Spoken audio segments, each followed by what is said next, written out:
महात्मा गांधी जी अक्सर ये कहते थे कि हमें स्वराज्य मिला है, अब सुराज्य निर्माण करना है। और सुराज्य का उल्लेख वो रामराज्य के रूप में करते थे। हमारे नागपुर में 1932 में डॉक्टर हेडगेवार जी ने राष्ट्रीय स्वयंसेवक संघ की स्थापना की थी।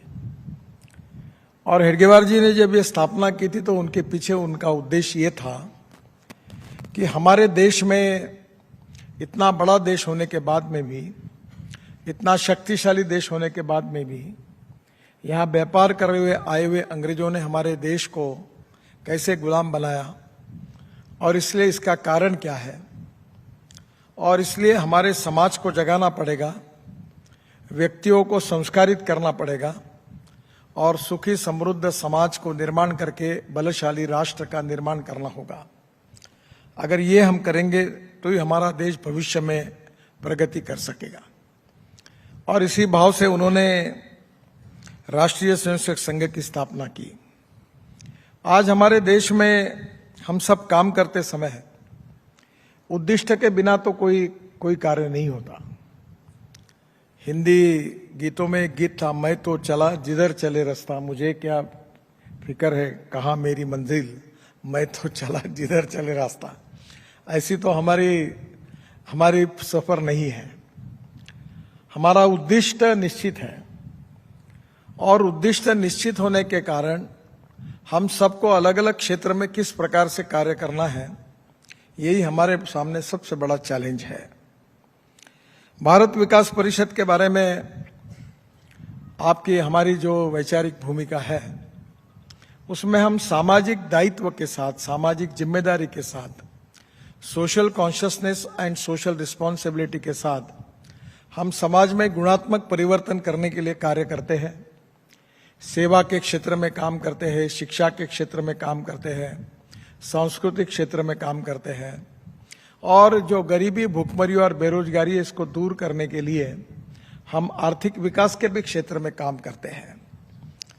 अलग अलग क्षेत्र से जो कुछ काम होता है उसे अंततोगत्वा समाज परिवर्तन में उसका कुछ न कुछ योगदान होता है।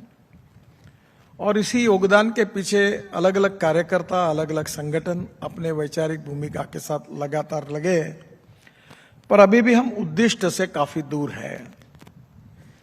और उद्दिष्ट से दूर है इसलिए हमको हमारी गति बढ़ानी होगी, और गति बढ़ाने के बाद वो उद्दिष्ट को पूरा करना होगा।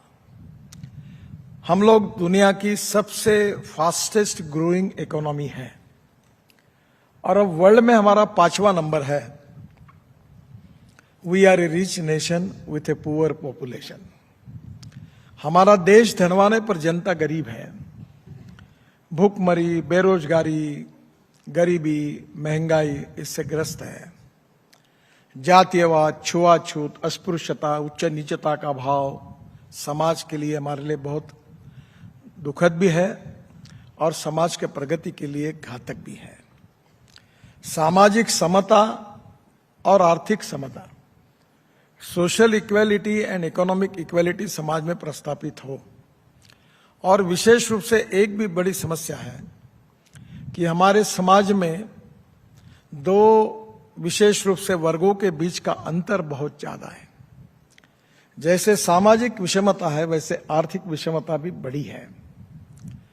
हम लोग सेवा का काम करते हैं, इसलिए ज्यादातर इस विषय का आप सब लोग विचार करते ही होंगे कि हमारे देश में 124 जिले ऐसे हैं कि जो सामाजिक, आर्थिक और शैक्षणिक दृष्टि से पिछड़े हुए हैं, जिनको एस्पिरेंट डिस्ट्रिक्ट कहा जाता है, जहाँ स्कूलें नहीं है, अस्पताल नहीं है, किसानों के लिए फसल के सही दाम नहीं मिल रहे हैं, युवाओं को रोजगार नहीं है, गांव जाने के लिए रास्ते नहीं है, और जिसके कारण वो सामाजिक, आर्थिक, शैक्षणिक दृष्टि से पिछड़े हुए हैं। हमारे देश में जो अर्बन क्षेत्र है, शहरी क्षेत्र है, उसमें ज्यादातर हम काम करते हैं, उसमें विकास काफी हुआ है। पर 1947 में 90% लोग आबादी गांवों में रहती थी, अब 25 से 30% माइग्रेशन हुआ है। ये जो गांव छोड़कर जो लोग आए हैं, जो मुंबई, दिल्ली, कलकत्ता, चेन्नई, बड़े बड़े शहरों में आए हैं, ये कोई खुशी से नहीं आए, ये मजबूरी से आए। गांव में अच्छी स्कूल नहीं, गांव में अस्पताल नहीं, गांव में अच्छा लिविंग नहीं, गांव में रोजगार नहीं, गांव में अपना पेट पानी जो कुछ संसार उनको चलाना है वो चला नहीं पाते। गरीबी, भूखमरी और बेरोजगारी के कारण गांव छोड़कर शहरों में आए हैं। उससे शहरों की भी समस्याएं निर्माण हुई है और इसलिए स्वाभाविक रूप से विकास परिषद और भारत का विकास करने के लिए हमें गंभीरता से सोचना होगा कि हमको किस मार्ग से जाना है और वो मार्ग जो है वो इफेक्टिव होगा। आजकल फास्ट फूड का जमाना है। एलोपैथिक मेडिसिन लोग इसलिए पसंद करते, वो डॉक्टर को बोलते इंजेक्शन लगा दो, इन्हें जल्दी आराम पड़ेगा। अब लोगों की अपेक्षा ये भी कि हमें जल्दी परिणाम मिलने चाहिए और परिणाम मिलने चाहिए, इसलिए हमें भी हमारे विकास की कार्यक्रमों को और नीतियों को इस दृष्टि से तय करना होगा कि कम समय में ज्यादा से ज्यादा उद्देश्य पूरा करने में हम कैसे कामयाब होंगे।